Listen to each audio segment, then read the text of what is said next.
when new drivers are trained to come to the rail ramps, they don't realize that this segment between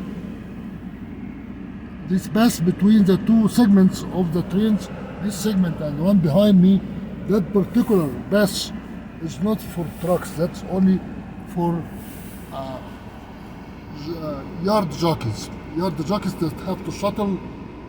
They have to shuttle the containers to the rail. You cannot just cross between the segments. Watch this guy when this is a, okay, he turned it the other way. These segments you cannot pass, you have to pass at the far end from this side or the far end behind me. A truck have to go through that crossing. You cannot cross the rails between the segments of the train. There's a segment in front here, there's a segment behind me, and there is a crossing in the middle. That crossing is only for yard jockeys. Look at here, this truck driver, he knows what to do.